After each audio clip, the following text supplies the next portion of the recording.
El artículo 36 nos menciona sobre el tipo impositivo en el régimen sobre las utilidades de actividades lucrativas. No se nos olvide que estamos en un régimen, ¿sí? No estamos hablando de forma general, sino que estamos viendo un régimen que en este caso se enfoca solo sobre las utilidades de actividades lucrativas, ¿sí? Entonces, cuando decimos tipo impositivo, nos referimos al porcentaje que se va a aplicar para determinar cuánto de impuesto las empresas deben de pagar en base a las utilidades. Entonces dice acá, los contribuyentes inscritos a este régimen aplican a la base imponible determinada el tipo impositivo del 25%. ¿Sí? Entonces, en base a las utilidades que se obtengan, se va a aplicar un 25%. ¿Sí? Es lo que se está manejando en este momento, podríamos considerar, o en estos tiempos. ¿Sí? Si hablamos de un precedente, hace varios años pues se utilizaba diferente, más que todo diferente porcentaje, pero eso no nos interesa ahora, ¿verdad? Lo que nos interesa es que sobre el régimen de las utilidades de actividades lucrativas, ¿verdad? Se aplica un 25%. El artículo 37 habla sobre el periodo de liquidación definitiva anual. Ya lo he recalcado y nos menciona de que el periodo de liquidación principia el 1 de enero y termina el 31 de diciembre de cada año, ¿verdad? Y dice debe coincidir con el ejercicio contable del contribuyente.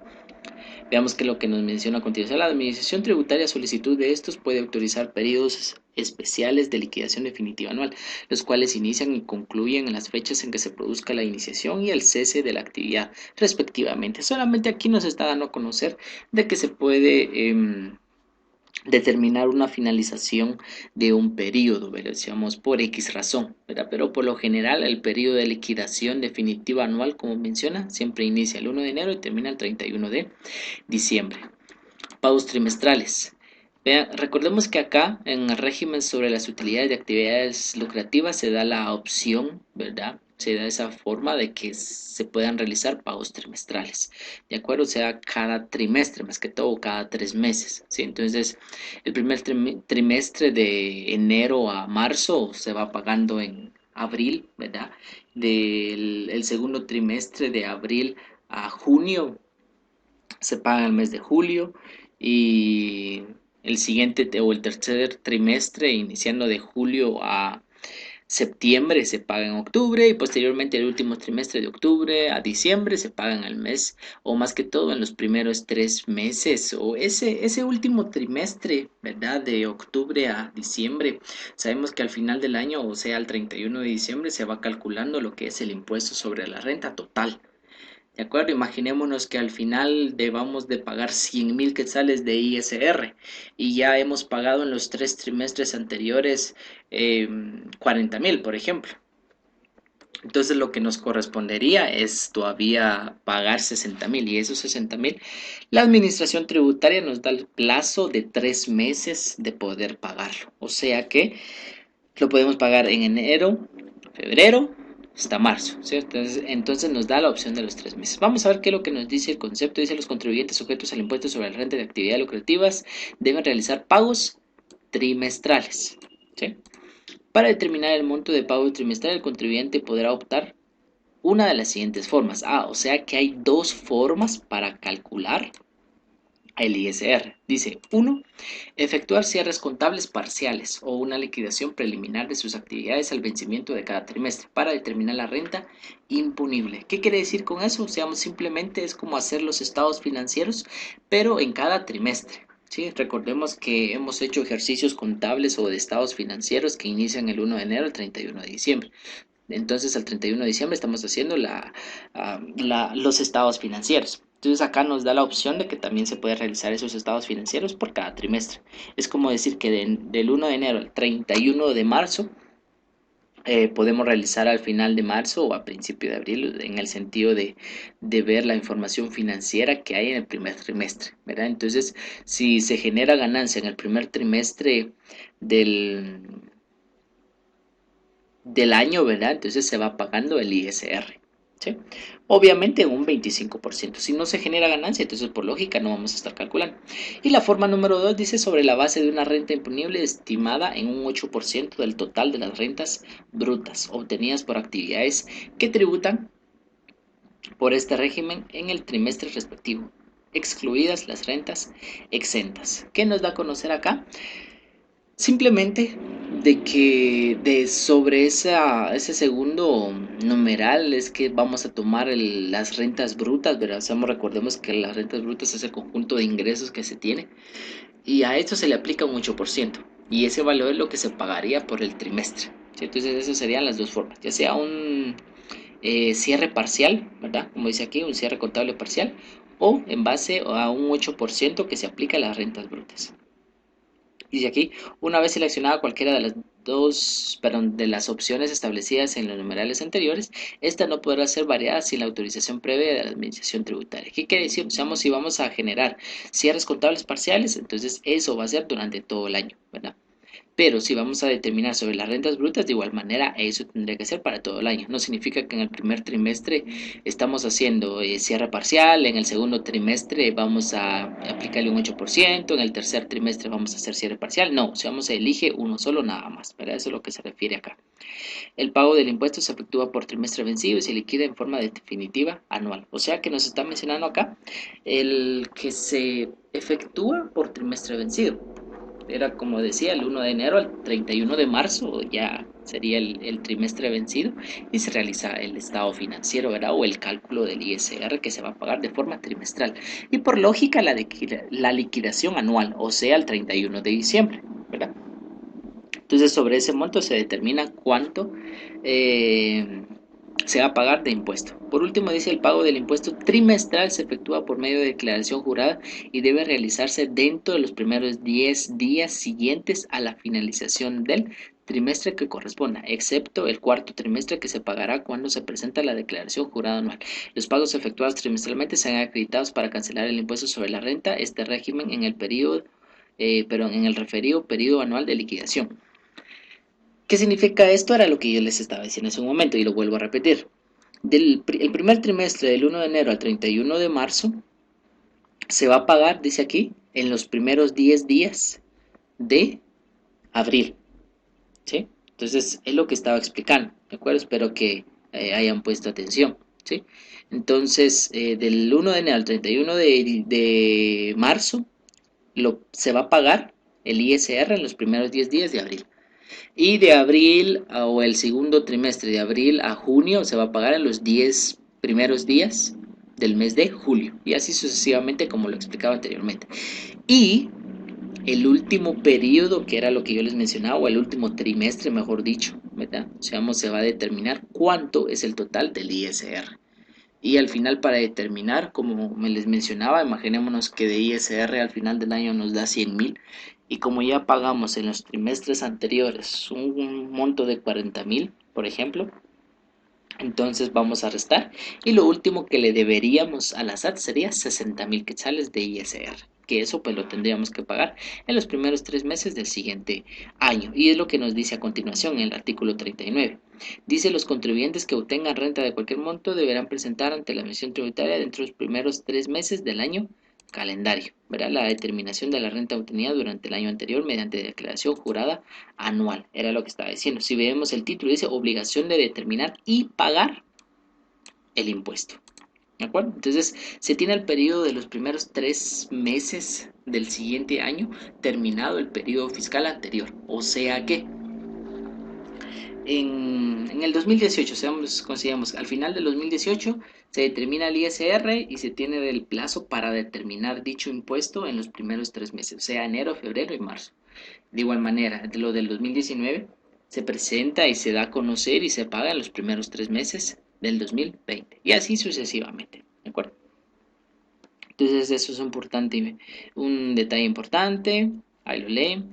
Documentación de respaldo de declaración jurada de la renta. O sea, aquí nos da a conocer todos los documentos obligatorios que se debe determinar o de tener, mejor dicho, para establecer lo que es la renta, ¿verdad? Siempre debe haber un documento de soporte contable, realizar el registro correspondiente, ¿verdad? Y todo el proceso importante sobre ello. Bien.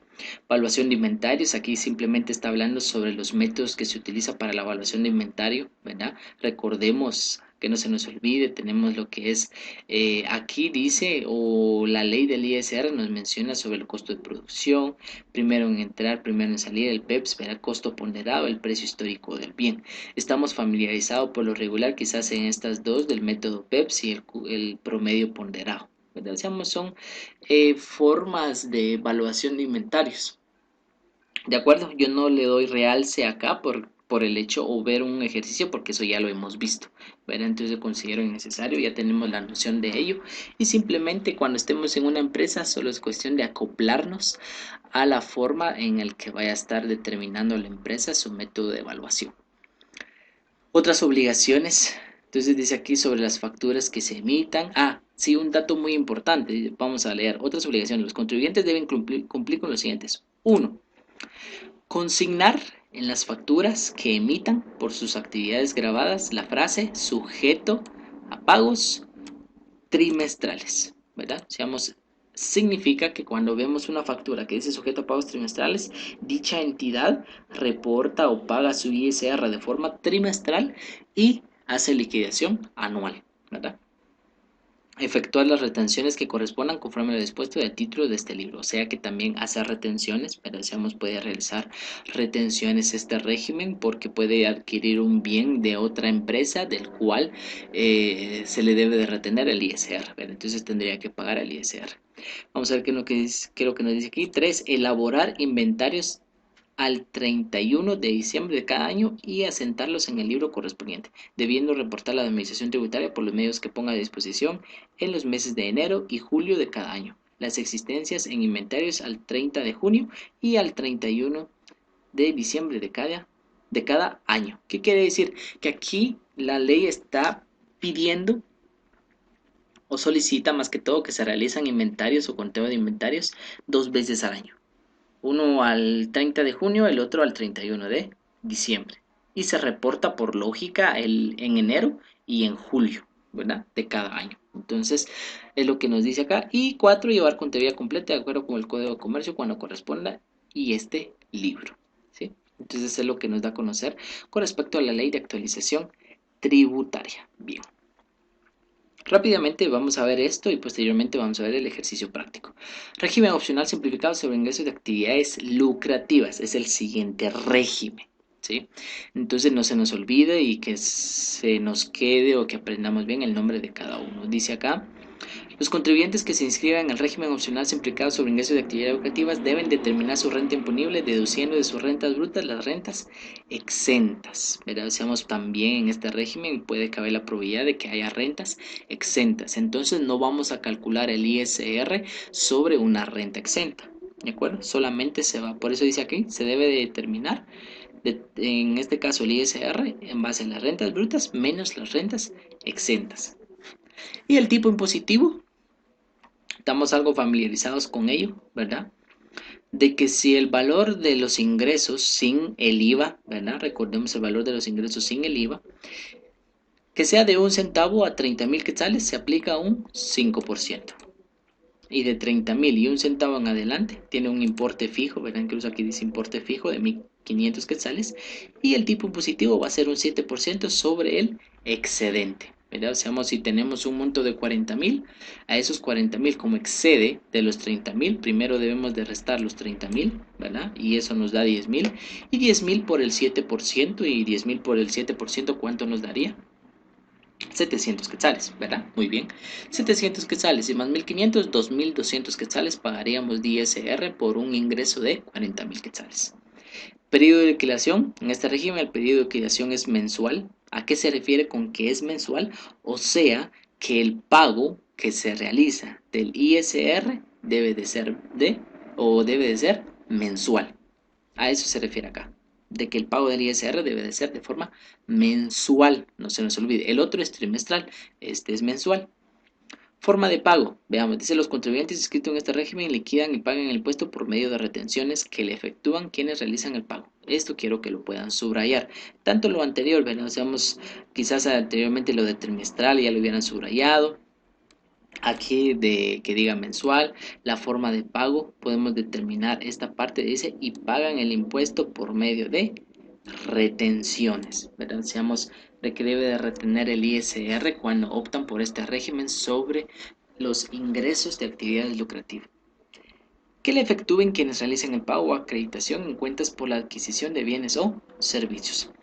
Si dicho contribuyente realiza actividad lucrativa con personas individuales que no lleven contabilidad o que por alguna razón no le hayan efectuado retención, debe aplicar el tipo impositivo del 7% sobre los ingresos grabados que no fueron objeto de retención y pagar el impuesto directamente. ¿Qué quiere decir acá?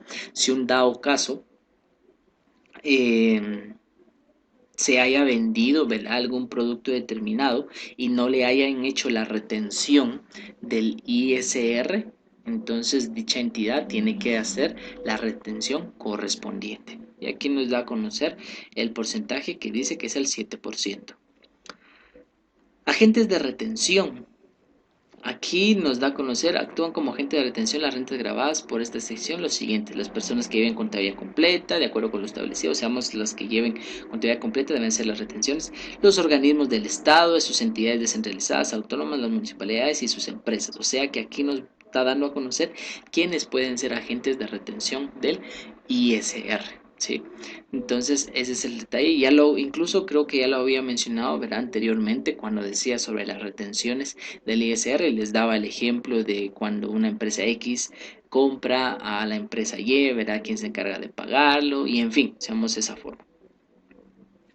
Obligación de retener, dice: los agentes de retención deben retener en concepto de impuesto sobre la renta el 7% sobre el valor determinado pagado o acreditado. El agente de retención emitirá la constancia de retención respectiva a la fecha de la factura y la entregará al contribuyente dentro de los 5 días siguientes a la fecha de la factura. ¿Sí? Entonces aquí nos da a conocer más que todo las retenciones que se realiza o las personas quienes están obligadas a retener o están, como podemos considerar, como entidades que están obligadas a retener el ISR. Y esta parte me interesa cuando dice las retenciones practicadas por los agentes de retención a los contribuyentes a que se refiere este título deben enterarse a la Administración Tributaria dentro del plazo de los primeros 10 días del mes siguiente a aquel que se efectuó la retención mediante el formulario de la declaración jurada que para el efecto ponga a disposición la Administración Tributaria, debiendo acompañar un anexo que indique los nombres y apellidos completos de cada uno de los contribuyentes, residentes y demás. Bien, aquí simplemente hay que comprender y nos dice que las retenciones que una empresa realiza debe de realizar el pago en los primeros 10 días del mes siguiente. O sea que si una empresa realizó una retención en el mes de enero, ¿sí?, o sea, se generó en el mes de enero, entonces tiene los primeros 10 días del mes de febrero para pagarlo. De igual manera, los de febrero, si se hizo una retención en febrero, se tienen los primeros 10 días de marzo, los primeros 10 días de abril, los primeros 10 días de mayo y así sucesivamente para pagar el ISR. Declaración jurada mensual. Los contribuyentes inscritos en acta de régimen deberán presentar declaración jurada mensual en la que se describa el monto total de rentas obtenidas durante el mes inmediato anterior, el monto de las rentas exentas, el monto de las rentas de las cuales fue objeto de retención y el monto de las rentas de las cuales presentará pago en forma directa y el impuesto a pagar derivado a estas últimas dentro del plazo de los primeros 10 días del mes siguiente a aquel que se emitió las facturas respectivas. Era lo que mencionaba anteriormente.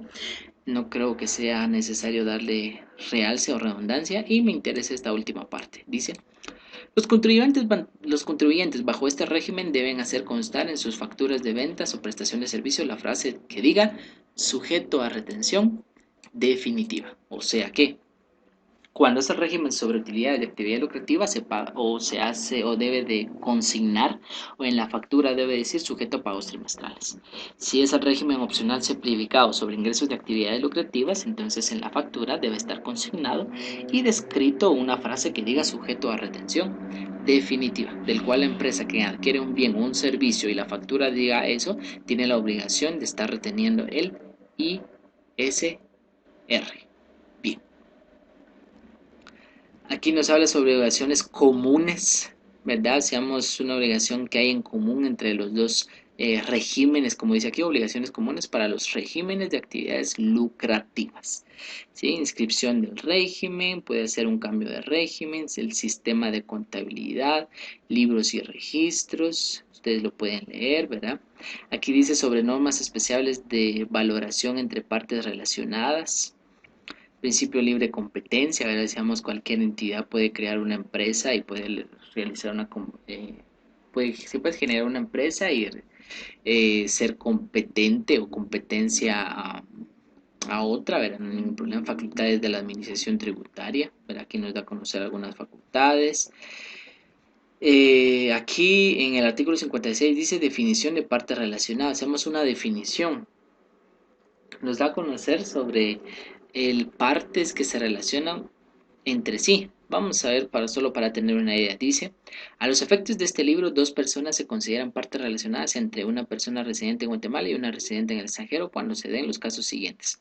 Cuando una de ellas dirige, controla otra o posea directo o indirectamente al menos el 25% de su capital social o de sus derechos de voto, ya sea en la entidad nacional o extranjera.